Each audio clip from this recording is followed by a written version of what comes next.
갈라디아서 1장 15절, 16절. 우리가 45강까지 우리 갈라디아서 강해를 이제 마쳤고 오늘부터 한 6주 정도 갈라디아서의 핵심을 강의하도록 그렇게 하겠습니다. 저는 갈라디아서 강의를 하면서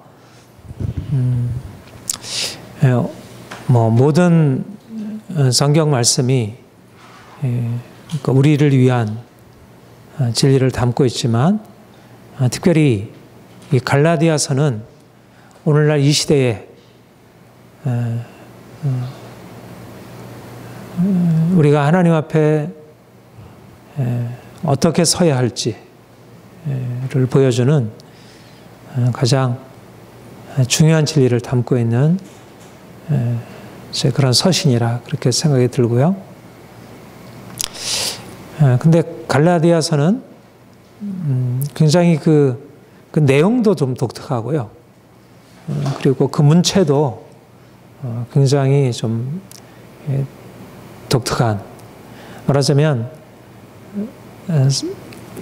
이 담고 있는 서신 자체가 굉장히 교리적으로 깊이 있는, 다른 데서 로마서에서도 좀 다루고 있지만 그러나 로마서에서 다루지 아니한 아주 이 갈라디아서에만 다루는 그런 특별한 진리를 담고 있고, 내용적으로도 그러하지만 그것을 서술해 나가는 그 방식이 아주 독특한, 말하자면 처음부터 굉장히 사도 바울의 그 감정을 실어서 말하고 있는, 그냥 그 로마서 같은 경우에는 이제 자신이 세운 교회가 아닌 그 로마에 있는 교회를 향해서 앞으로 자신이 그곳에 가서 이제 그 복음을 전할 것을 바라보면서, 물론 자기의 개인적인 그런 어떤 생각을 피력하긴 하지만은, 그러나 갈라디아 교회는 자신이 세운 교회인데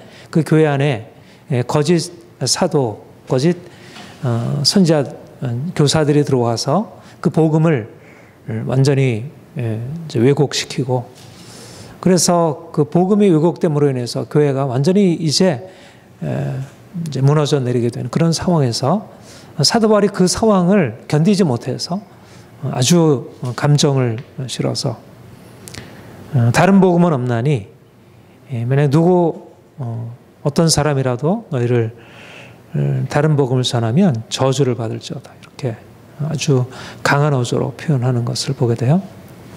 그런데 그 내용도 그렇고요.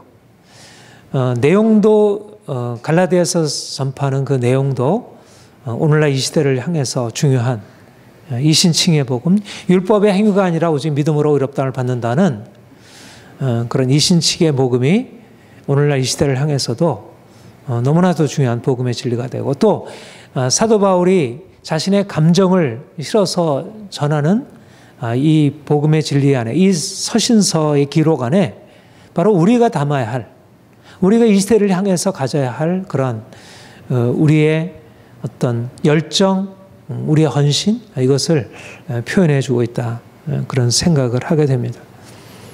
오늘날 저는 이 시대에 갈라디아서를 쓰게 되었던 사도 바울이 당시에 교회를 바라보면서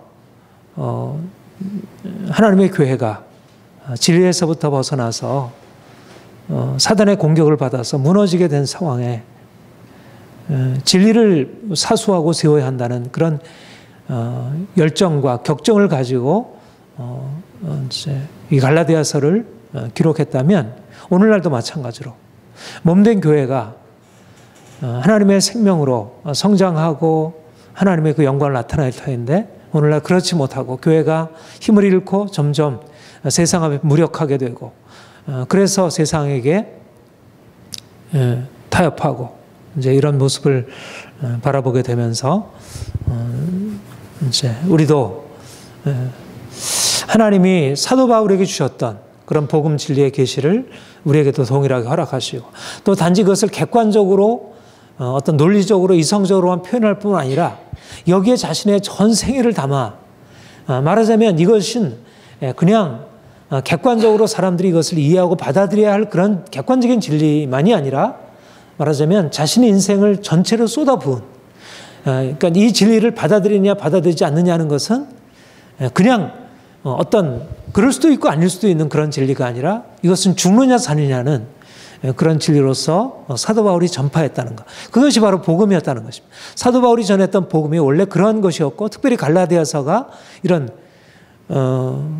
제가 어제 이제 영화 최정병기 화를 보고 왔는데, 그 위기가 당하면 어때요? 그러니까 보통 뭐 평안할 때는 이제 그냥 사람들이 다 이러저러한 것을 선택해서 하는데, 위기가 당해서 지금 나라가 흥망, 성쇠가 달려 있고, 이제 사회가 무너지고 가정이 무너지고 이랬을 때 사람들은 그런 상황에서 어떤 객관적으로 그냥 이성적으로 그렇게 생각하는 게 아니잖아요. 물론 객관적으로 생각해야 되지만, 그러나 자기 삶 전체를 걸고 거기에 뛰어들듯이 마찬가지로 교회가 말하자면 침노를 받아서 이제 교회가 무너져 내려게 되는 그런 상황에서 그것을 그냥 멀리 거리를 두고 바라보는 것이 아니라 자기 인생의 전체를 담아 그런 열정을 가지고 이제 사도 바울이 했던 것처럼, 우리도 오늘날 우리 자신과 우리 교회와 이 시대를 향해서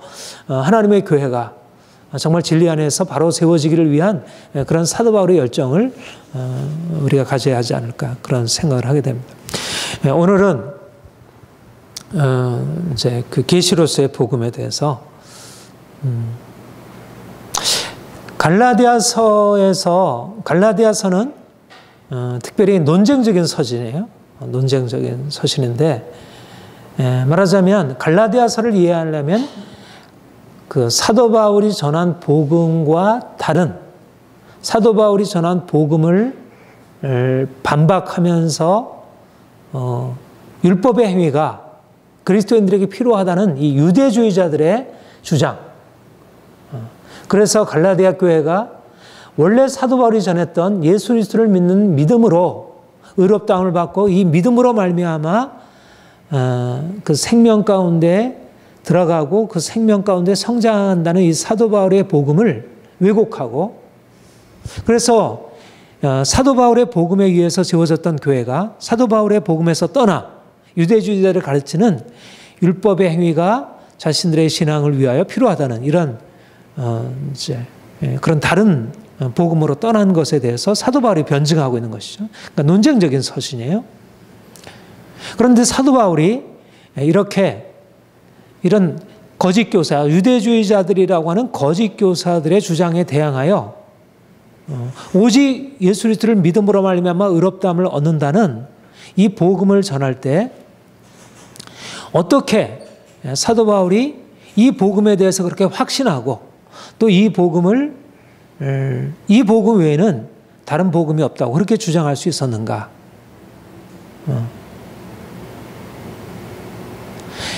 다른 복음을 전하면 저주를 받을지어다, 이렇게 그가 아주 강한 확신으로 자기의 주장을 절대적으로 확신하면서 그렇게 할 수 있었는가? 그것이 바로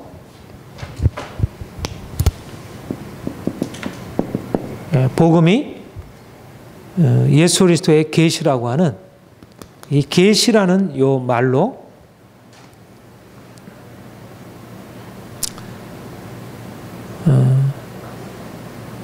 우리가 그것을 말할 수 있을 것 같아요. 여기 11절 12절에 보면, 형제들아 내가 너에게 알게 하노니 내가 전한 복음은 사람의 뜻을 따라 된 것이 아니니라. 이는 내가 사람에게서 받은 것도 아니요 배운 것도 아니요 오직 예수 그리스도의 계시로 말미암은 것이라. 사도 바울이 유대주의자들과 논쟁하는 것에 서두에서 그가 말하고자 하는 것은, 지금 내가 이 편지에서 너희에게 보내는 이 내용은 유대주의자들이 생각하는, 유대주의자들이 옳다고 주장하는 그런 것과 근본적으로 다른 차원에 있다. 이것은 사람의 뜻을 따라 난 것이 아니요 사람에게서 받은 것이 아니요 배운 것이 아니다. 예수 그리스도의 계시로 말문 것이다. 일반적인 그러니까 계시라는 말은 하나님께로부터 하나님이 친히 주신 것이다.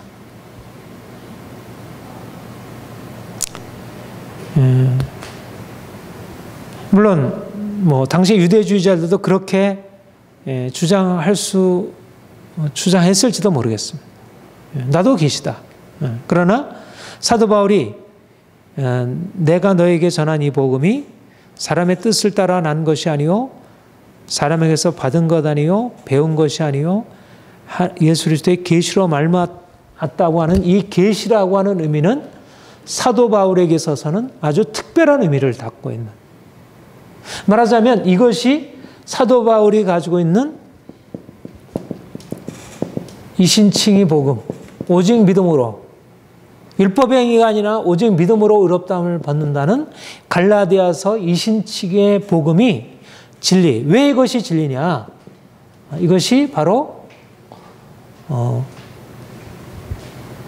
예수 그리스도의 계시이기 때문에 사람의 뜻을 따라 난 것 아니고 배운 것 아니고 받은 것 아니고 예수 그리스도의 계시로 말미암으신 것입니다. 15절 16절 그러나 내 어머니의 태로부터 나를 택정하시고 그의 은혜로 나를 부르시니가 그의 아들을 이방에 전하기 위하여 그를 내 속에 나타내시기를 기뻐하셨을 때, 요 내 속에 나타내시기를 기뻐하셨을 때, 요 나타내신다는 날이 바로 계시하셨다 그런 말이라고 했습니다. 그 아들을 내 속에 나타내셨다, 계시하셨다.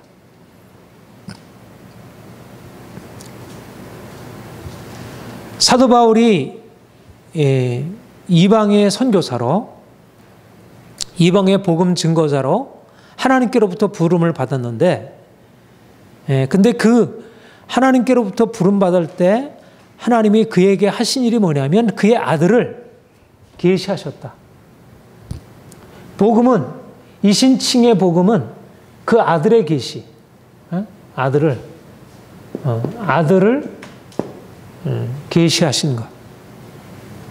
그러니까 사도 바울이 갈라디아서 전체에서 그렇게 확신을 가지고 율법의 행위로서가 아니라 오직 믿음으로 의롭다함을 받는다고 하는 이 복음의 사실에 대해서 여러 가지 방식으로 아주 분명한 확신을 가지고 강하게 변증하면서 할 수 있었던 것은 바로 이것이 내게서 난 것 아니고 누구에겐가 조상들에게서 받은 것 아니고 내가 어떤 선생님들한테 배운 것 아니고 그리고 주변의 어떤 주변의 다른 사상에서부터 내가 받은 것이 아니라 전적으로부터 그것과는 다른 차원의 위로부터, 다른 차원의 하나님으로부터. 그 1장 1절에 내가 사람들에게서 난 것도 아니요 사람으로 말미암은 것도 아니요 예수 그리스도와 그의 죽은 자 가운데 살리신 하나님의 아버지로 말미암아 사도. 자기의 사도직의 근원도 예수 그리스도와 하나님으로부터 말미암았다면, 특별히 그가 전하는 그 복음, 그 복음의 기원은 예수 그리스도 하나님께서 그에게 나타나셔서 그에게 예수 그리스도에 관하여 계시하셨고, 그래서 이전에 사람들에게 배우고 사람들에게 받아서 알 수 있는 내용과는 다른 차원의 것을 그에게 열어주셨다는 것. 여기에 갈라디아서를 우리가 이해하는 핵심적인 열쇠가 있고, 그리고 우리가 오늘날 이 시대를 향해서 우리가 복음을 변증하고 나아가려고 할 때 우리가 이해하고 붙들어야 할 핵심적인 것이 여기에 놓여 있다는 것입니다. 우리가 이 시대를 향해서 복음을 변증하려고 할 때 어디서부터 시작해야 되느냐? 하나님의 계시로부터. 사람에게 배운 것 아니고 받은 것 아니고 사람에게서 받은 영향력 가지고서 세상을 바꿀 수 없다는 것입니다. 우리가 사도 바울처럼 하나님께로부터 예수 그리스도에 관한 것을 계시받음으로써 이 계시가 핵심적인 열쇠이고, 이것이 오늘날 사도 바울에게 있어서 그의 복음 사역의 기초, 근원, 기원, 말하자면 이것은 사도 바울로 말하자면 다메섹 사건, 그 아들을 내 속에 나타내실 기뻐하셨을 때, 이것은 물론 다메섹 사건 이후에도 그에게 성령께서 복음에 관하여 여러 계시하시고 예수 그리스도에 관하여 구원에 관하여 계시하셨겠지만, 특별히 다메섹에서 예수께서 사도 바울에게 그 영광을 나타내시고 그분을 알리심, 이것이 바로 결정적으로 사도 바울이 복음 사역을 이룰 수 있는 가장 기초가 되었다. 김세윤 교수가 바로 이제 이것을 논문에서 이제 논증하고 있는데, 바로 다메섹 사건, 다메섹에서 예수 그리스도를 만났고 그 영광의 계시를 경험한 것이 바로 그가 지속적인 복음 사역의 기원이었고, 또 갈라디아서에서 유대주의자들의 공격에서 대항하여 싸우게 되는 결정적인 토대라, 그렇게 말할 수가 있습니다. 우리가 계시라는 말을 다메섹 사건에서 사도 바울이 만났던 그런 계시, 또 사도 바울이 여기 갈라디아서에서 표현하고 있는 예수 그리스도의 계시, 그 아들의 계시라는 말을 우리가 좀 더 분명하게 이해할 필요가 있습니다. 여기서 계시라고 하는 것은, 우리가 보통 계시라는 말은 감추했던 것을 드러낸다는 뜻을 가지고 있습니다. 감추했던 것을 드러낸다. 이 조직신학에서 일반 계시, 특별 계시라는 말을 써요. 그래서 하나님이 만드신 이 자연과 그런 문화, 역사에서 나타나는 것을 일반 계시라, 그렇게 얘기를 하고, 또 성경에서 나타난 어떤 특별한 것을 특별 계시라, 이런 표현을 써요. 그러니까 그럴 때 계시라는 것은 하나님의 뜻을 알리시는 것을 계시라는 말로 이제 일반적으로 그런 좀 일반적인 언어 의미로 사용하는 것이. 그런데 성경에서 사도 바울이 내가 너에게 전한 복음은 예수 그리스도의 계시로 말미암은 것이고 하나님의 아들을 내 속에 계시하셨다고 하는 그 말과 어느 정도 서로 연관은 되고 포함이 되지만, 그러나 그보다 더 분명하게 제한된 의미, 특별한 의미를 가지고 있는 것입니다. 말하자면 여기서 계시하셨다고 하셨을 때는 여러분들에게 여러 번 얘기했지만, 이것은 종말론적인 의미를 가지고 있는 것이죠. 이사야서 40장에 보면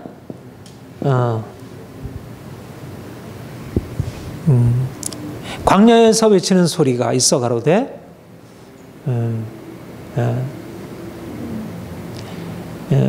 골짜기들은 높아지고 또 산들은 낮아지고, 그래서 광야에서 여호와의 길을 예비하라. 이제 여호와의 영광이 나타나고 모든 육체가 그것을 보리라. 이사야 선지자는 장차 700년 이후에 나타나게 될 그런 예수 그리스도의 오심을 멀리서 바라보면서 어떻게 얘기하면 여호와의 영광이 나타나고 모든 육체가 그것을 보리라. 여호와의 영광이 나타나고, 여호와의 영광이 나타나서 모든 육체가 그것을 보게 되고, 그 영광이 나타남과 함께 하나님의 구원이 나타날 것을 말씀하고 있습니다.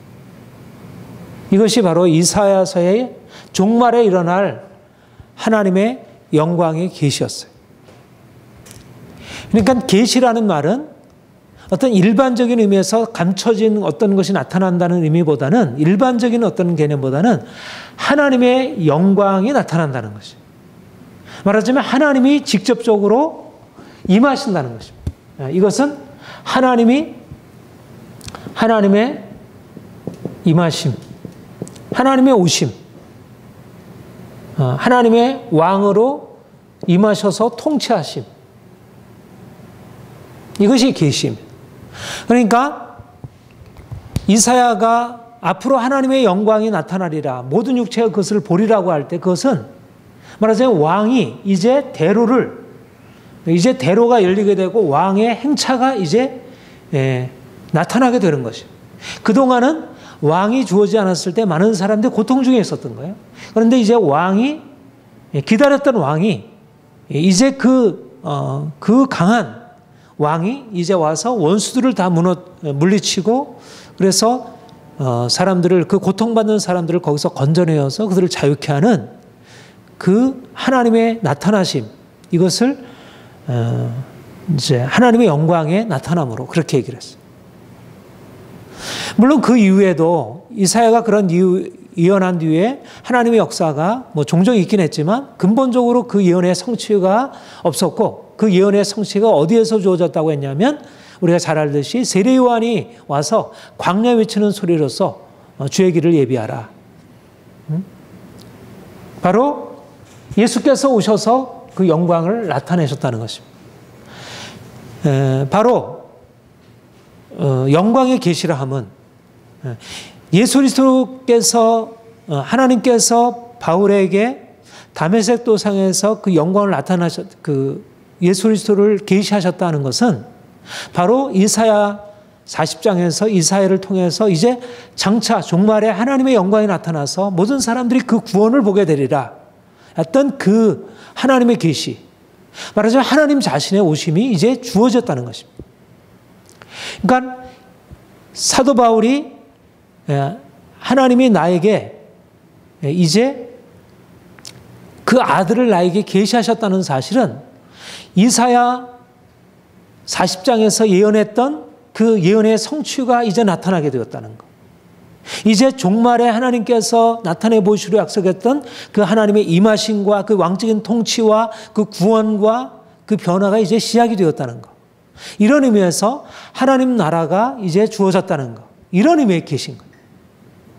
그러니까 계시라는 것은 그러니까 지적인 의미에서의 어떤 그 비밀한 것을 가르쳐주고 깨닫게 하는 그런 차원만이 아니라, 물론 그런 차원이죠. 복음이라고 하는 것이 지적인 차원, 인지적인 차원에서 사람들에게 이제 하나님께서 행하셨고 앞으로 행하실 일들을 나타내 보이신 것이 복음이에요. 그러나 그 복음 안에 담고 있는 것은 단지 일반적인 의미에서 하나님이 만드신 이 세상과 하나님이 사랑이시고 하나님의 능력이시고 하는 것을 일반적으로 알려주는 많은 기적 중에 어떤 하나님을 아는 것이 아니라 여기서 특별한, 말하자면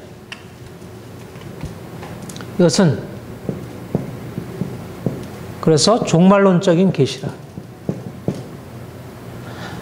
사도 바울은 다메섹 사건에서 바로 이사야 40장에서 나타내고자 했던 그 하나님이 이제 장차 나타나셔서 그분의 영광을 계시하신다고 하는 그 예언의 성취가 이루어질 것을 바로 예수 그리스도의 부활에서 보게 된 것입니다.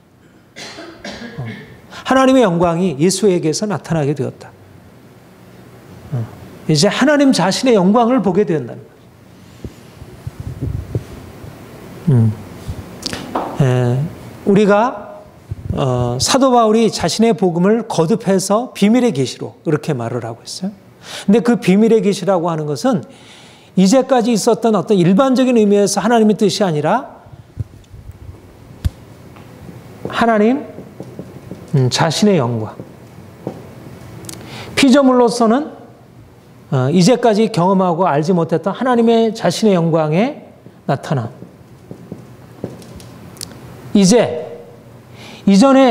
이전에서 알고 있었던 차원과는 전혀 다른 차원이 이제 계시가 된 것입니다.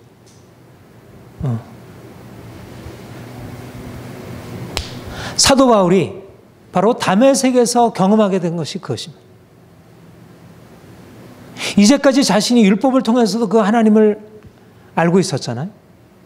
여러 가지 많은 그의 삶의 체험을 통해서 나름대로 하나님에 대한 경험이 있었을 것입니다. 그런데 그는 다메섹 도상에서 부활하신 주님이 그에게 자신을 나타내시면서 그 부활하신 주님에게서 이제까지 보지 못했던 전혀 다른 차원, 하나님의 영광의 차원을 그가 만나게 되었고 그 영광의 차원 앞에서 그 인생을 완전히 새롭게 이해가 되었고, 여기에 엄청난 것이 있구나. 이제까지 그가 경험하지 못했던 새로운 차원을 그가 만나게 된 것입니다. 이것이 바로 사도 바울이 그 아들을 자신에게 나타나셨다고 하는, 말하자면 단지 이것은 사람에게서 배운 것 아니고 사람에게 들은 것 아니고 사람에게서 난 것이 아니라고 할 때, 이것은 사람들이 나를 가르쳐주지 않았다는 의미에서만이 아니라 그 내용에 있어서도 이것은 사람이 전할 수 없는 그 내용 자체가 어떤 세상에 관한 지식이 아니고 사람에 관한 지식이 아니고 그 내용도 전혀 다른 차원의 하나님 자신에 관한 지식이라, 하나님의 영광에 관한 지식이라, 하나님이 누구신가를 보여주는 것입니다. 그러니까 그 아들을 계시하셨다는 것은 그 아들을 통해서 하나님을 계시하신 것입니다. 그러니까 요한복음 1장에서 말하는 것처럼 말씀이 육신이 되어 우리 가운데 거하시며 우리가 그 영광을 보니 아버지의 독생자의 영광이요. 예수에게서 하나님이 하나님 자신의 영광을 나타내신 것이. 예수님은 인간으로 오셨지만, 그러나 예수님은 단지 인간적인 어떤 이 세상에서 우리의 인간적인 삶을 어떻게 살아야 할까, 이 세상은 어떻게 되어진 것일까, 이 세상의 기원과 이 세상의 역사와 이 세상의 어떤 법칙과 이 세상에 관한, 그리고 인간의 삶에 관한 어떤 것을 가르친 것이 아니라 그 모든 것의 근원이 되고 그 모든 것의 목적이 되고 그 모든 것과 비교할 수 없는 전혀 다른 차원에 계신 그 하나님의 초월하신 그 하나님, 전능하시고 영원하시고 썩지 아니할 영광주에 보지 못하고 듣지 못하고 우리가 감히 가까이 하지 못할 빛에 거하시는 디모데전서 1장 17절의 말씀과 같이 그런 하나님의 영광이 그에게 나타나서 그 영광을 계시하신 것, 이것이 바로 예수 그리스도께서 이 땅에 오신 목적이고, 바로 예수께서 그 오셔서 행하신 일이 단지 사람의 우리가 가지고 있던 이 땅에서의 삶의 필요를 채워주고 뭔가 우리가 이 세상에 어떻게 되어진 것이고 앞으로 어떻게 되어질 것인가, 우리 자신에 관한 이 세상에 관해서 무엇을 가르친 것이 아니라 이 세상을 넘어선 창세 전에 창조주 하나님 그분 자신에 관해서, 물론 이 세상도 하나님 만드신 이 세상에 하나님의 영광을 선포하고 궁창에 그 손으로 하신 일을 나타내고 이 세상 모든 피조물들이 하나님의 신성과 능력을 간접적으로 증언하고 있지만, 그러나 예수께서 오셔서 하나님 자신의 영광을 직접적으로 보이시고 그리고 그로 하여금 그 영광 앞에 서게 하신 것입니다. 이것이 바로 갈라디아서, 로마서, 고린도전후서, 에베소서, 골로새서, 데살로니가 전후서. 그러니까 복음 안에는 뭐가 담겨 있느냐 하면, 왜 복음이 이해하기 어려운 거야? 왜 복음을 이해하기 어렵고 복음이 왜 이렇게 쉽게 외우게 되는가? 복음은 이 세상에 관한 우리가 이성적으로 이해하고 알 수 있는 그런 철학적인, 예술적인 어떤 종교적인 진리의 차원이 아닌 하나님 자신에 관한 하나님의 영원한 영광, 어떤 사람도 거기에 도달하지 못했고 도달할 수 없는 그 하나님 자신에 관한 것을 우리에게 계시하시기 때문에 사람들이 그 복음에 대해서 너무 쉽게 오해를 하는, 어떻게 보면 너무 단순하지만 여기에 담고 있는 내용이 어떻게 보면 굉장히 단순한 말로 기록되어 있지만, 그러나 예수께서 오셔서 그 엄청난 영광을 이제까지 그리스도께서 오시기까지 전혀 나타나지 않았던 그 하나님의 영광을 이제 예수께서 오셔서 그가 이 땅에 육체로 사시고 그가 십자가에 죽으시고 그 부활하심으로 말미암아 하나님의 영광을 계시하심으로 사도 바울에게 그 빛이 주어진 것입니다. 이제 그 빛을 보았고 그 빛 가운데서 이제 서신서를 써내려가는 것입니다. 그러니까 갈라디아서나 로마서나 에베소서나 골로새서나 빌립보서나 자기의 개인적인 어떤 자기의 삶을 말하는 그런 서신들이나 아니면 로마서처럼 어떤 기독교 진리를, 복음 진리를 선포하는 그 서신이나, 이것은 그냥 언어가 아니라 그 언어는 언어로 표현할 수 없는, 우리가 담고 있는 언어는 보통 우리가 가지고 있는 경험을 표현하는 것들이잖아요. 그렇죠? 물론 언어가 그것을 다 표현하지 못하도록 다 그래도 언어로 어느 정도 다 표현이 되는, 우리가 언어를 가지면 언어가 지시하는 것이 그래도 우리가 적어도 모든 사람들이 거기에 대해서 어느 정도 따라갈 수 있는 것들이 있어요. 그런데 예수 그리스도의 복음 안에 나타난, 갈라디아에서 나타난, 로마서에 나타난 그 대상, 거기에 담고 있는 것은 언어가 담을 수 없는, 언어를 넘어서고 있는, 인간의 언어를 넘어선 것들을 다루고 있는 거죠. 이것이 계시적인 차원이에요. 계시라고 하는 것은 하나님 그분 자신. 그런데 바로 그것이 예수께서 오시기 전까지는 그것이 비밀로 가려져 있었다면, 이제 예수께서 오심으로 말미암아 비로소 그 비밀이 열려지기 시작했고, 부활하신 주님이 나타나셔서 그것을 이제 사도들에게 성령으로 말미암아 나타내시고, 그것을 사람들이 듣게 되었고, 그것을 경험하게 되었고, 그것을 전파하게 된 거예요. 그러니까 여기 안에 우리가 갈라디아서를 통해서, 로마서를 통해서 만나게 되는 것은 일반적으로 사람들이 알고 있는 그러한 일반적인 철학적인 진리, 종교적인 진리가 아니라 그런 진리와는 차원을 달리하는, 전혀 다른 차원을 달리하는 그런 진리를 말씀하고 있는 것이고, 그래서 유대주의자들과 말하자면 눈을 뜨고 있는 사람들이 여기에 지금 태양이 이렇게 밝게 빛나고 있어. 우리가 이런 아름다운 세상을 보고 있어. 근데 눈을 감고 있는 사람이 아무리 태양이 이렇고 이 아름다운 꽃과 이 나무들과 이 새들과 이 모든 것들을 얘기해도 그 감각이 닫혀 있는 사람에게 그것은 전혀 무의미한 얘기처럼 들릴 수밖에 없듯이. 그러니까 왜 유대주의자들과 사도 바울 사이에 그렇게 서로 다른, 전혀 소통될 수 없는 그런 얘기로 논쟁을 벌이고 있는가? 그것은 바로 이 계시가, 하나님 자신의 영광을 예수 그리스도 안에서 발견한 사도 바울과 그 하나님 자신의 영광을 보지 못한 유대주의자들, 그들은 다 율법을 알고 있고 나름대로의 공통 기반이 있지만 그 율법에 대해서 가지고 있는 생각이 전혀 다른 것입니다.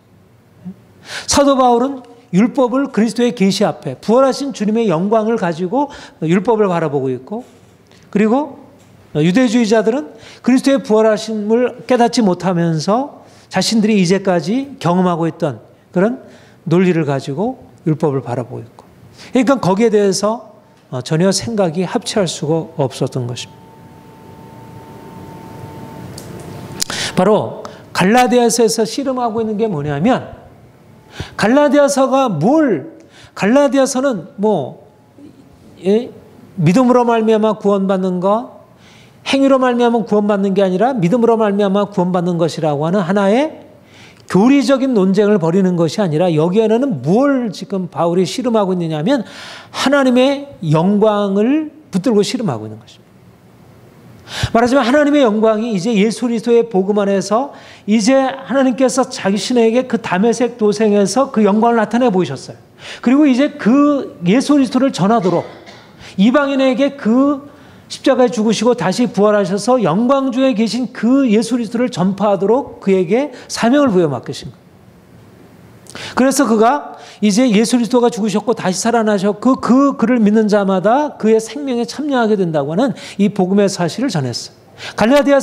갈라디아 교회가 사도 바울의 복음을 듣고 그들이 복음을 믿음으로 반응한 것은 바로 그들에게도 동일하게 그 영광의 빛이 비춰진 것을 의미한다고 할 수 있습니다.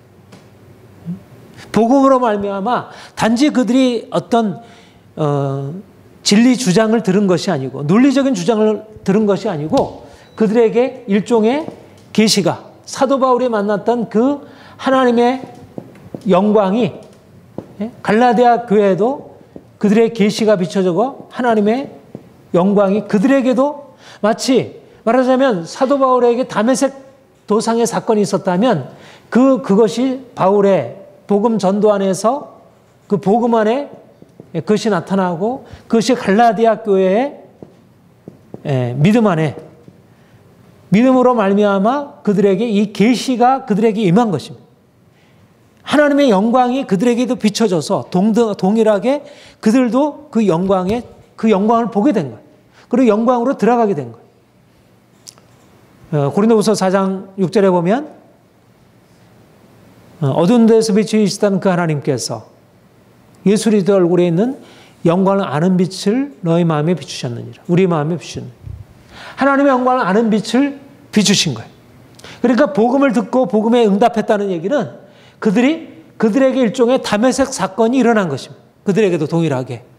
우리가 복음을 믿는다는 것은 그런 의미에서 근본적으로 이것은 우리가 이제까지 갖고 있던 삶의 차원을 넘어서는 새로운 영역, 새로운 눈이 열려지게 되고 새로운 세계를 우리가 경험하게 되는 것을 의미해요. 말하자면 사도 바울에게 복음을 들은 자들의 갈라디아 교회 안에 이런 엄청난 일이 일어난 것이죠. 이런 계시가 그들에게 비춰진 거예요. 그런데 지금 갈라디아 교회가 그렇게 그의 빛을 받아서 그들에게도 그 어둠에서 이제 빛 가운데로 들어가게 되었는데 고린도후서 4장 4절의 말씀처럼 이 세상 신이 믿지 않은 자들의 마음을 혼미케 하여 그리스도 영광의 복음의 강체가 비치지 못하게 막았다. 바로 갈라디아 교회 안에 일어난 일이에요. 말하자면 하나님의 영광이 비춤으로 인해서 그들의 삶에 근본적인 전환이 일어났는데 이 하나님의 영광을 피하는 어둠의 공격이 주어진 것이죠. 그러니까 말하자면 이것은 영적 전쟁이 벌어진 것이죠.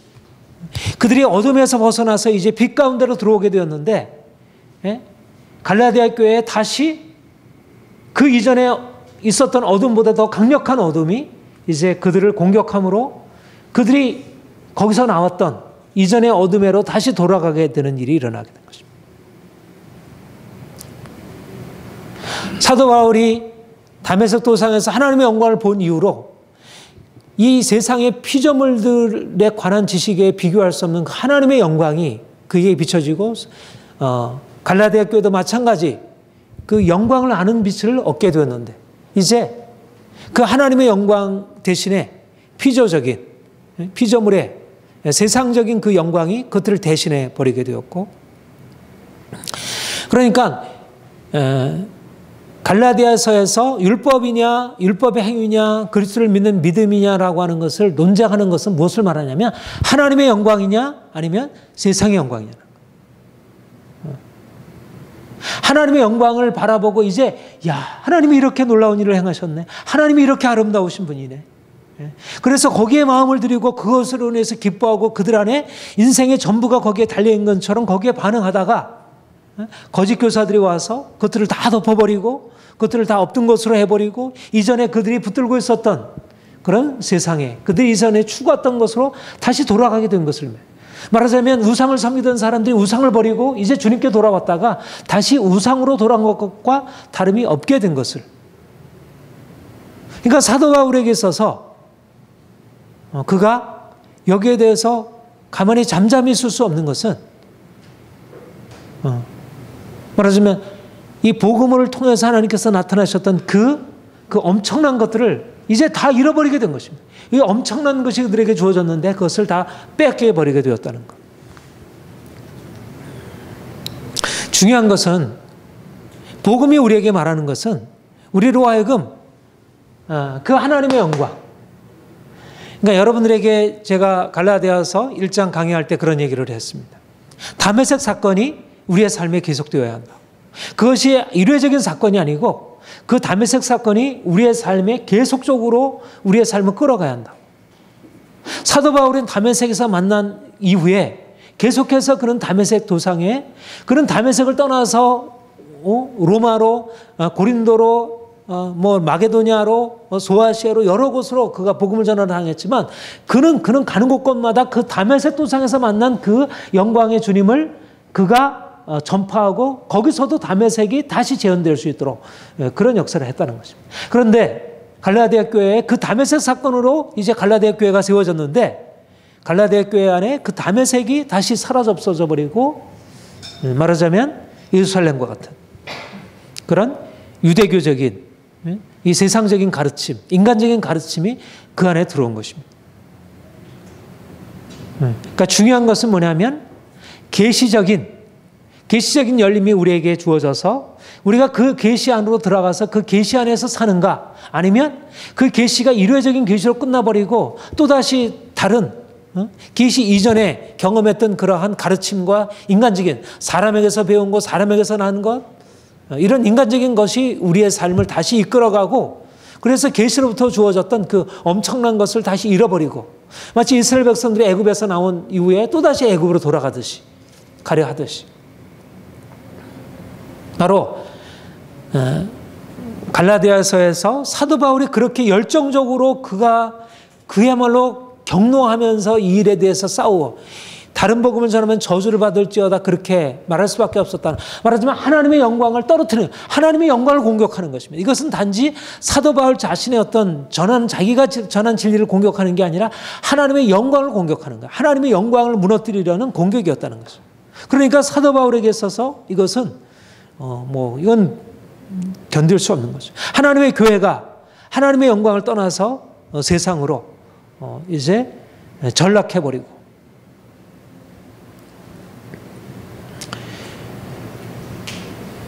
중요한 것은 뭐냐면 이 복음의 계시적인 차원, 하나님의 영광의 차원을 우리가 보지 못하게 되면 사도 바울이 경험했던 그 복음이 가지고 있는 그 풍성함과 그 부요함을 우리가 누릴 수 없다는 것이죠. 복음 안에는 엄청난 것을 담고 있습니다. 온 세상의 모든 것을 변화시킬 수 있는 엄청난 능력과 그 부요함을 담고 있습니다. 그런데 그 부요함이 어디서부터 비롯되냐면 이 계시적인 차원에서 비롯된다는 거예요. 사람에게서 난 거 아니에요. 사람에 관한 것이 아니고 이 세상에 속한 것이 아닌 전혀 다른 차원에 속하 있는 그 계시적인 차원. 그런데 그 계시적인 차원이 우리가 이해되지 않는다고 해서 이것을 떨어뜨려 놓으면 그러면 복음은 생명을 잃어버리게 되고 복음의 모양은 있어도 복음의 생명을 잃어버리게 되는 거죠.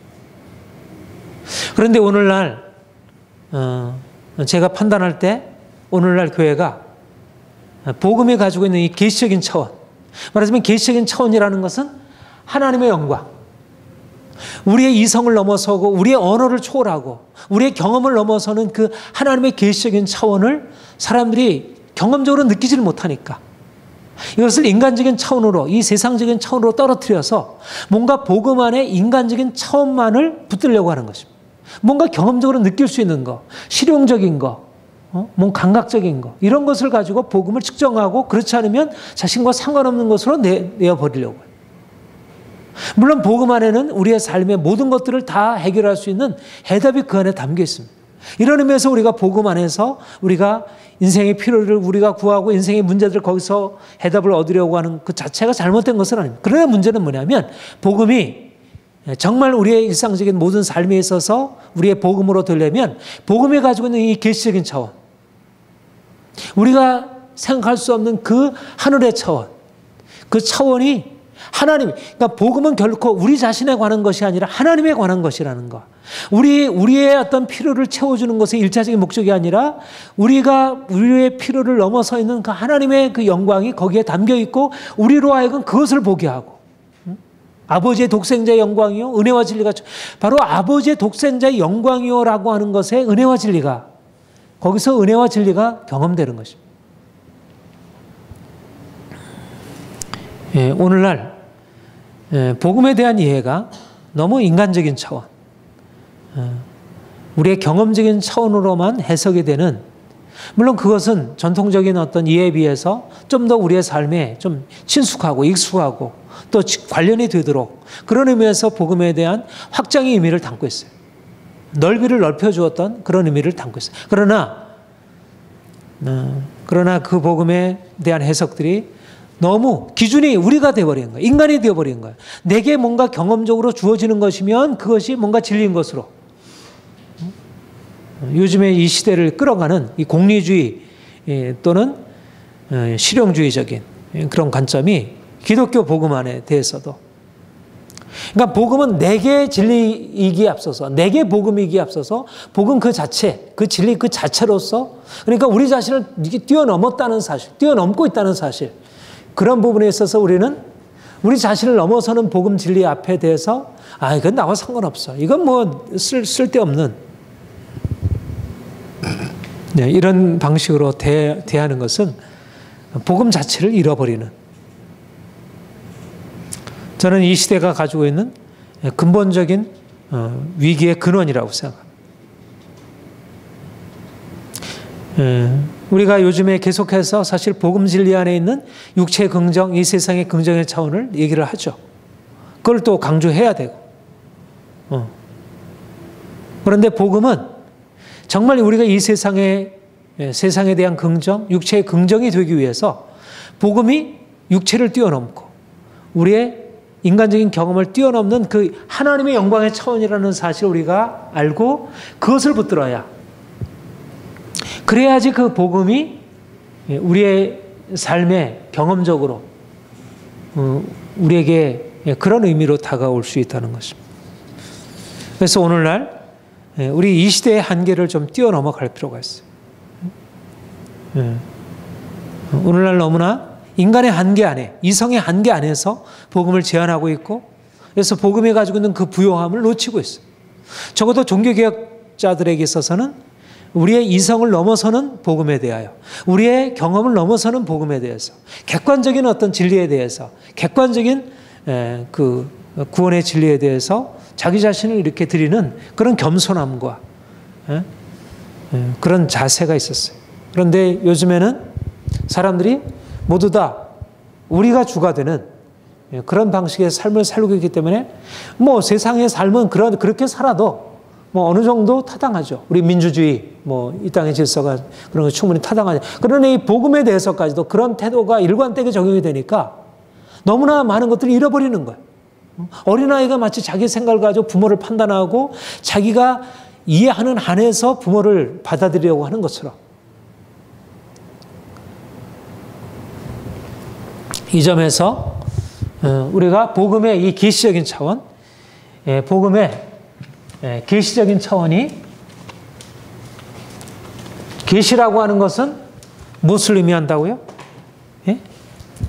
피조물과 다른, 계시라고 하는 말은 피조물과 다른 하나님의 영광, 피조물과 다른 하나님의 영광을 우리에게 보여주는.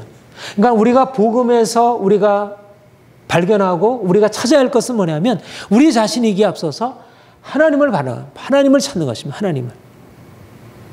이게 복음을 대하는 가장 중요한 자세입니다. 그러니까 우리가 복음 안에서 너무 많은 경험적인 것이 있죠. 복음 안에는 엄청난 병고침도 있고 마음의 평안도 있고 우리의 삶의 변화들도 있고 관계 회복도 있고 너무 많은 우리 실제적인 삶에 유용한 것들이 그 안에 다 담겨 있죠. 그러나 그 안에 우리가 생각하는 것을 넘어서 있는 그런 하나님의 영광의 차원을 주께서 열어주시려고 한다는 것. 바로 이것이 갈라디아 교회와 갈라디아 교회의 거짓 교사들과 사도 바울의 논쟁의 결정적인 이유가 된 것입니다. 오늘날도 우리가 이 시대를 향해서 이 시대의 모든 거짓된 그런 철학들과 진리 주장에 대해서 우리가 명확하게 진리를 나타내기 위해서 필요한 것은 물론 실제적인 우리의 삶에 있어서 우리의 경험을 가지고도 싸워야 할 필요가 있죠. 기본적인 전제가 세상은 이해하지 못하는 그 초월적인 차원의 하나님의 영광의 계시가 우리에게 비춰지고 우리가 그 앞에서 우리가 서야, 그 영광 앞에서 우리가 서서 야, 이것이구나, 이것이 전부이구나, 이렇게 반응할 수 있어야, 그래야지 세상을 향해서 나아갈 수 있다, 이렇게 여겼습니다.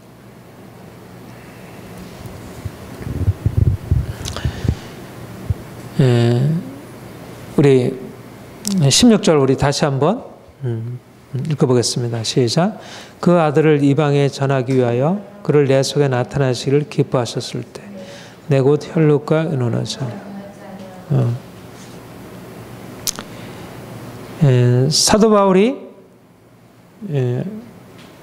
하나님이 그에게 그의 아들을 나타내셨다는 것, 다메섹에서 이런 결정적인 전환이 일어남으로써 그의 사역이 시작이 되었다 그랬어요.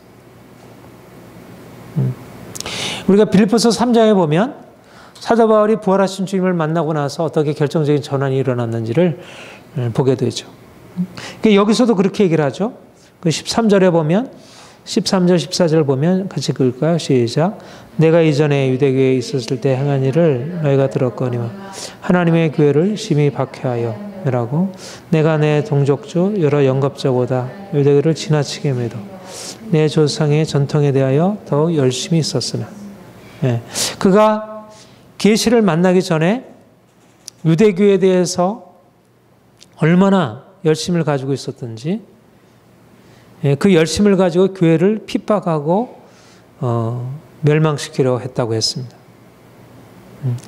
그런데 그가 그 이전에 그런 열심을 가지고 있다가 이제 그리스도를 만난 뒤로 그가 근본적인 전환을 경험하겠습니다. 유대교에서 그리스도에게로. 말하자면 그가 영광의 하나님, 영광의 예수 그리스도를 만난 뒤로 그에게 일어난 일은, 그에게 일어난 것이 무엇을 의미하냐면 유대교에 대한 열심, 그 열정이 이제는 예수 그리스도를 향한 열정으로 전환이 되었고, 그리고 이제 그리스도 안에서 자기 자신을 발견한 것입니다. 중요한 것은 뭐냐면 계시라고 하는 말이 무엇을 의미하냐면, 계시라고 하는 것은 하나님의 영광을 이제까지 보지 못했던 하나님의 영광을 바라보는 것이에요. 그런데 계시라고 하는 것의 또 다른 의미는 뭐냐면, 그 계시는 단지 하나님을 보게 한 것이 아니라 하나님 안에서 자기 자신을 새롭게 다시 경험하게 되는 거예요. 자기가 이전에 지금 자신이 이전에 알고 있던 하나님이 있었고, 그 하나님 안에서 자기 인생이 무엇인지, 거기서 자기 정체성을 발견하고 자기 인생을 추구해 왔어요. 그렇죠? 그래서 어떤 동년배들보다 열심을 다해서 율법을 따라서 율법을 지켜 행하고 흠없이 살려고 노력을 해왔고, 자기 인생은 거기에서 찾을 수 있었어요. 아, 이것이 내 인생이구나. 그것이 자기의 자랑이었고, 그것이 자기의 사명이었고. 그런데 이제 예수를 만난 이후에 그는 자기 자신을 새롭게 이해하게 된 것입니다. 자기가 누구인지. 이전에 살았던 인생이 어둠이었고, 이제 예수 그리스도 안에서 자기 인생이 새로 열려지게 된 것입니다. 자기는 누구냐? 나는 누구인가? 말하자면 하나님의 영광, 우리가 복음을 통해서 하나님의 영광을 바라본다는 얘기는 하나님의 영광 안에서 자기 자신을 새롭게 보게 되는 것을 의미하는 것입니다. 그러니까 우리가 하나님을 보았는데 하나님을 본 것으로 끝나버렸다면, 아, 하나님 참 놀랐다. 그런데 내 인생은 과거에 살던 것의 그냥 연속이었다면, 그러면 그것을 내가 하나님을 만났다는 게 하나의 환상 체험밖에 무엇을 의미가 있겠어. 근데 계시라고 할 때, 복음의 계시라고 할 때 그 계시가 그에게 의미했던 것은 뭐냐면 그 인생을 근본적으로 바꿔준 것이에요. 자기에 대한 이해. 이제까지 자기가 알고 있던 그 자기와 이제 그리스도 안에서 발견했던 그 자기는 같은 자기가 아니었다는 거. 그 이전의 자기는 그 이전에 성공적인 자기였다고 생각했는데 그리스도 안에서 바라보니까 그것은 실패한 것이었고, 이제 그리스도 안에서 자기를 바라볼 때 전혀 다른 모습으로 자신을 이해하게 된 것이죠. 그래서 이전의 삶에서 돌이켜서 이제 새로운 삶으로, 이제는 전적으로 새로운 삶으로 나아가게 된 것이죠. 바로 이것이 율법의 행위가 아니라 오직 믿음으로서라고 하는 사도 바울의 복음의 기초가 된 것이죠. 그렇죠? 사도 바울은 이미 그가 다메섹 도상에서 만난 그 예수 그리스도의 계시를 통하여 율법의 행위로서가 아니라 오직 믿음으로 말미암아 의롭다함을 받는다는 그 놀라운 진리를 자기의 삶에서 경험하고 들어간 거죠. 그러니까 하나님과의 만남, 예수 그리스도의 만남은 그 인생이 누구인지, 그 인생이 이제까지 걸어온 삶의 방향과 근본적으로 다른 차원으로 나아갈 수 있도록. 우리가 왜 우리에게 다메섹 계시 사건이 필요합니까? 왜 우리가 복음을 들으면서 우리에게도 동일한 그런 다메섹 계시와 같은 그런 사건이 우리에게도 동일하게 재현되어야 할 이유가 있습니까? 그것은 우리의 어떤 특별한 체험, 어떤 황홀한 체험, 우리 안에 큰 말할 수 없는 기쁨을 주는 황홀한 한 번의 체험을 위해서가 아니라 우리 인생 전체가 그 계시적인 사건으로 인해서 인생 전체가 뒤집어지고 달라지는 것이. 말하자면 내 인생이 이전에는 그야말로 이 세상에 없어질 많은 것들로 속해서 그냥 휩쓸려 지나가던 인생이었어. 근데 이제 예수 그리스도께서 그 빛을 비추심으로 내 인생이 어떤 인생으로 바뀌어지냐면 예수 그리스도 안에 이것을 갈라디아 2장 20절에서 내가 그리스도와 함께 십자가에 못 박혔나니 이제는 내가 사는 것 아니요 내 안에 그리스도께서 사신 것이라.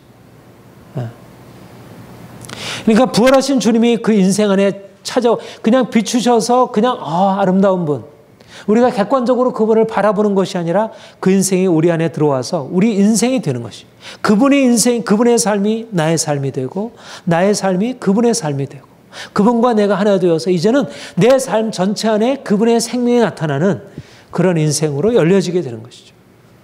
그것이 바로 복음이 그 아들을 나에게 나타내셨다고 할 때 복음의 계시가 의미하는 것이 할 수가 있겠습니다. 여러분,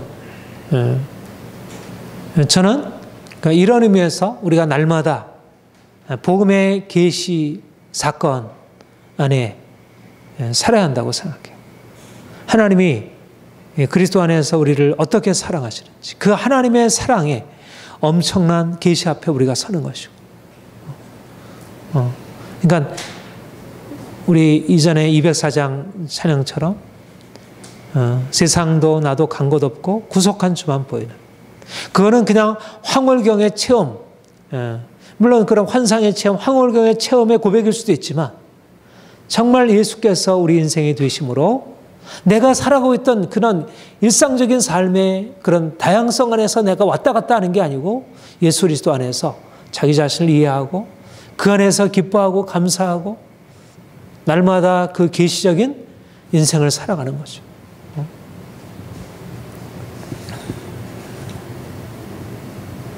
그리고 복음 진리가 사도 바울에게 이러한 근본적인 전환, 새로운 자기애와 근본적인 전환을 가져다 주었다면 사도 바울은 또 사실 갈라디아서에서 말하고 있는 것이 무엇이죠? 갈라디아서는 유대교, 말하자면 율법으로 대표되는 유대교와 그리스도 복음,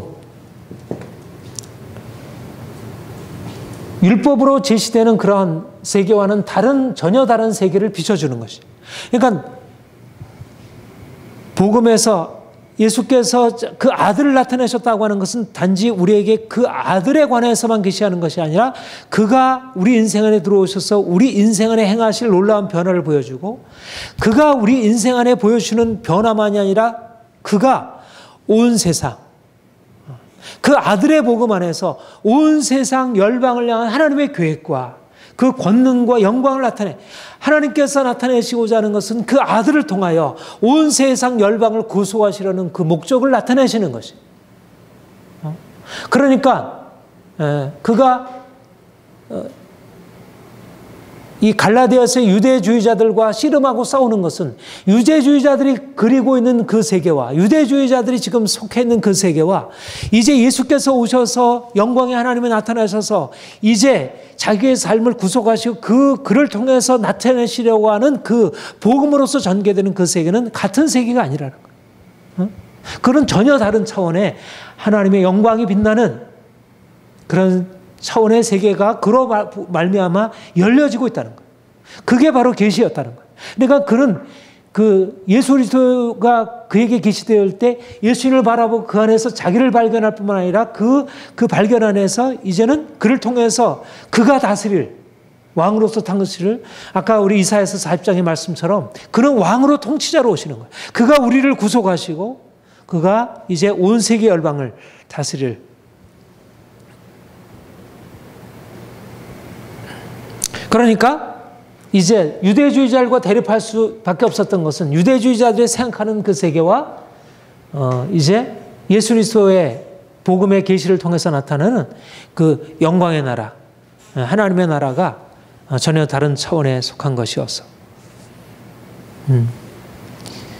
이것이 바로 사도 바울이 다메섹도 상에서 예수 그리스도의 계시를 통해서 얻게 된 새로운 것입니다. 그러니까 유대주의자들은 전혀 보지 못했던 하나님의 영광을 보지 못했고 그 안에서 자기가 존재가 어떤 것인지를 보지 못했고, 그리고 그리스도께서 이제 오셔서 행하실 그 엄청난 새로운 새로운 세계, 새하늘과 새 땅의 세계를 그들은 보지 못했던 것. 오늘날도 마찬가지로 사람들이 예수님을 믿고 있지만 그러나 예수 그리스도 안에서 그 하나님의 놀라운 영광을 보지 못하고 그 영광으로 말미암아 자기 안에 일어나게 되는 근본적인 새로운 삶을 보지 못하고 또 우리를 통해서 하나님께서 온 세계 열방 가운데 행하시려고 하는 놀라운 기억적인 역사를 보지 못하고 그러니까 이전에 속했던 세상에 그냥 머물러 있으면서 살아가고 있는 것이. 주님이 우리에게 오셔서 이 시대를 향하여 나아가도록 우리에게 이방인에게 그의 아들을 전하기 위하여 우리에게 하시려고 하는 것이 무엇인가 하면 바로 그 아들을 우리에게 계시하시는 것입니다.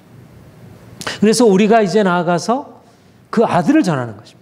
그 아들을 전한다는 것은 그 아들 안에서 하나님의 영광을 전파하는 것이고 그 위대하신 그분의 능력을 나타내는 것이고 그리고 그분을 믿는 자들에게 임하게 될 근본적인 새로운 변화 역사, 그 구원과 자유함을 전파하는 것이고 또 그를 믿지 않는 자들을 심판하실 하나님의 위엄과 영광을 선포하는 것이고 예. 주님이 우리에게도 동일하게 그 다메섹 사건, 그 아들을 계시하신 그 사건을 우리에게 동일하게 나타내시길 원하시고 그래서 이제는 그것을 가지고 나가서 세상과 복음을 대적하는 세상과 싸우는 거예요. 자, 우리 1장 7절 8절 우리 같이 읽어볼까요? 시작. 다른 복음은 없나니 다만 어떤 사람들이 너희를 교란하여 그리스도의 복음을 변하려 하나니 그러나 우리나 혹은 하늘로부터 온 천사라도 우리가 너에게 전하연 복음 외에 다른 복음을 전하면 저주를 받을지어다. 예. 사도 바울이 강한 어조로 다른 복음을 전하면 저주를 받을지어다 그렇게 얘기를 하죠. 왜 그렇습니까? 예수 그리스도의 복음은 유일무이한 배타적인 복음입니다. 사도들이 받은 부활하신 예수 그리스도, 죽고 다시 사신 부활하신 예수 그리스도, 그분이 우리에게 주어질, 그분을 통해서 하나님이 행하실 그 하나님의 영광의 계시와 그분을 통해서 우리에게 일어날 구원의 역사와 온 세상을 심판하시는 하나님의 역사는 세상에는 알려져 있지 않는, 세상의 어떤 철학도 지혜도 이것을 알 수 없고 경험할 수 없는, 이거는 유일한 진리인 거예요. 유일한 복음 진리는. 이것은 사도들이 처음에 성령으로 말미암아 이 복음을 받을 때부터 시작해서 지금 2000년의 역사를 통해서 동일하게 타당한 사실입니다. 그리고 이 배타성이야말로 복음을 보편적이게 만들어요. 이 배타적인 이것이 유일무이하다. 이것 외에는 다른 복음은 없다. 다른 복음을 전하면 저주를 받을지어다. 여러분, 오늘날 이런 확신을 가지고 이 세상을 향해서 나가면 세상이 어떻게 반응하게 되겠어요? 오늘날 포스트 모더니즘 세계는 관용, 상대주의, 다원주의, 모든 것을 다 더군다나 이것은 초월적이잖아요. 그렇죠? 모든 사람들이 동의할 수 있는 게 아니잖아요. 이것은 특별히 계시를 만난 믿음의 사람들만 동의할 수 있는 그런 진리라 그렇게 생각될 수 있는 것인데, 그런데 이 진리를 전파하면서 이것 외에는 저주를 받는다. 이렇게 배타적인 것을. 그런데 바로 이 배타성이야말로 복음이 보편적인 진리가 된다는 것입니다. 왜냐하면 이것을 통해서만이 하나님의 영광이 나타나니까. 중요한 것은 뭐냐면, 여러분, 왜 이 배타적인 진리가 중요하냐면 지금 세상은 어떤 형편에 처해 있어요? 죄와 사단의 권세 아래 있잖아요. 사단의 권세를 파할 수 있는 것은 무엇입니까? 하나님의 영광 이유는 없어요. 근데 예수께서 오셔서 그 영광을 나타내심으로 사단의 권세가 깨어지고 새로운 돌파가 열린 거예요. 근데 만약 배타적인 진리가 나타나지 아니하고 예수 그리스도의 진리도 많은 진리 중에 하나가 된다면, 그렇다면 원수를 깨뜨릴 수 있는 결정적인 무기가 사용이 되지 않는 거죠. 원수를 깨뜨릴 수 있는 유일한 무기는 예수 그리스도의 구원의 진리 외에 없어요. 그 이름 외에는 어떤 것으로도 귀신을 쫓아내고 이 세상에 있는 악과 죄악을 팔 수 있는 힘이 없어요. 어떤 것도 죽음에서 살릴 수 있는 것이 없어요. 죽음의 권세, 사단의 권세를 파할 수 있는 것은 오직 예수 그리스도의 이 복음 외에는 없어. 그러니까 이 복음 진리를 조금이라도 약화시켜 놓으면, 그렇다면 우리가 지금 당하고 있는 삶의 우리의 모든 문제는, 말하자면 지금 이제까지 통용되던 바이러스에 대한 백신이 이 백신 별 필요가 없는 것 같아. 그것을 치워버리고 듣지 않는 백신들을 가지고 뭐 다 똑같지. 백신들이 지금 여러 백신들이 있는데 어떤 것은 별로 효용성이 없고 오직 하나만, 한 백신만 듣는데, 이게 뭐 어떤 백신 하나만 그렇게 절대적으로 옳다 그러면 말이 되겠어? 안 되고 다 똑같이 취급하자. 이러면 바이러스가 창궐하게 되지 않겠어? 오늘날 그런 시대가 되어버린 것이. 그러니까 우리가 이 시대를 향해서 복음의 절대성, 복음의 유일무이함, 이 배타적인 것을 확신하고 그것을 가지고 나가야 할 것은 바로 그것 외에는 다른 구원의 길이 없기 때문에, 하나님께서 유일하게 주신 것은 부활하신 예수 그리스도, 그가 오셔서 자신을 나타내신 것 외에는, 여기 외에는 하나님의 영광을 나타내신 바가 없기 때문에, 그리고 이 영광이 나타나지 않는다면 어떤 것으로도 구원이 존재하지 않기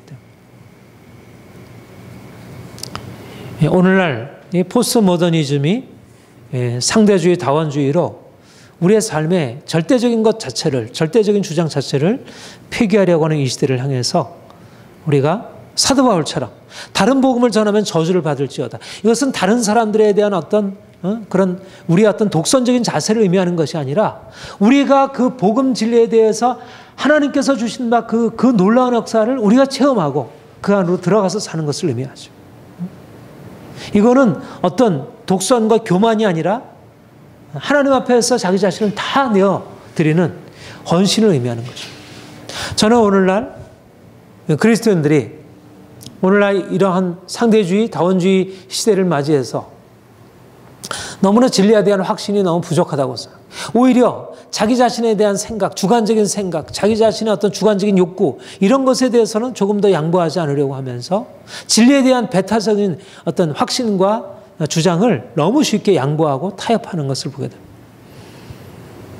그러니까 너무 인간적인 중심이 되었고 하나님의 영광이 사람들의 안에 깊은 관심이 되지 못한다고 합니다.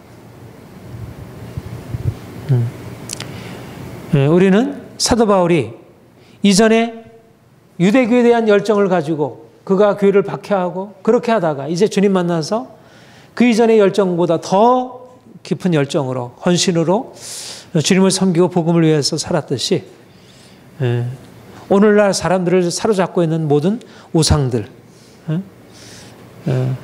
그 모든 것을 깨뜨리고 우리가 이 진리를 바로 세워야 할 때라 이렇게 여겨집니다. 복음 진리. 사도 바울이 이 복음 진리, 그리스도께로부터 받은 바 이 복음 진리를 사수하기 위해서 그 모든 것을 다 걸었잖아요. 요즘에는 뭐 자기의 생명을 지키기 위해서, 가족을 지키기 위해서 생명 거는 거, 이것에 대해서 굉장히 높이 평가해요. 그러나 진리를 위해서 싸우는 거, 더군다나 그리스도를 위해서 싸우는 것에 대해서 사람들이 그렇게 깊은 관심이 없어요. 지금은 우리가 이 사도 바울이 가지고 있는 열정을 회복해야 할 때이고, 그것이 바로 하나님이 우리를 기뻐하시고 또 우리가 사는 길입니다. 우리 교회가 이렇게 무력하게 되어서 세상을 향해서 이렇게 타협하고 이 세상의 이런 흐름 앞에서 너무 무력하게 대응하는 이때, 십자가 복음으로 세상의 모든 거짓과 모든 대용품, 뭐 이런 모든 가짜들, 이런 것에 대항해서 복음 진리가 가지고 있는 이 배타성을 드러내는 것입니다. 그런데 우리가 진리가 가지고 있는 배타성을 드러낼 때 우리는 사실은 우리 자신을 상대화시키는 거예요. 우리 자신의 욕심과 욕구는 상대화시키고 다른 사람을 정말 사랑으로 용인할 수 있고, 진정으로 우리가 배타적인 것에서 배타적인 것을 붙들어야 진정으로 우리 자신에 대해서 낮추고 다른 사람을 우리가 사랑으로 섬길 수 있게 될 것이에요.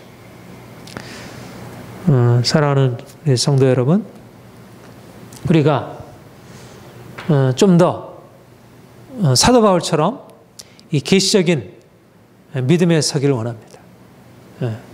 하나님을 알되 너무나 분명한 확신으로 처음부터 끝까지 일관되게 끝까지 경주했던 그 계시의 기초 위에서 끝까지 살았던 그런 바울처럼 우리의 삶에 뭐 여러 가지 많은 다양성과 변화가 있지만 그러나 우리에게 한번 주어졌던 그 복음의 계시가 우리 인생을 평생 끌어가도록 그리고 더 분명하게 밝혀지도록 그래서 그 복음의 분명한 빛 가운데서 우리 인생을 살아가도록 그것은 결코 우리 인생을 그냥 편하게 하는 것만 아니지만 진정으로 우리 인생을 자유롭게 하고 세상보다 더 탁월하게 만드는 것입니다. 여러분들이 이런 믿음으로 주님께 서기를 원합니다.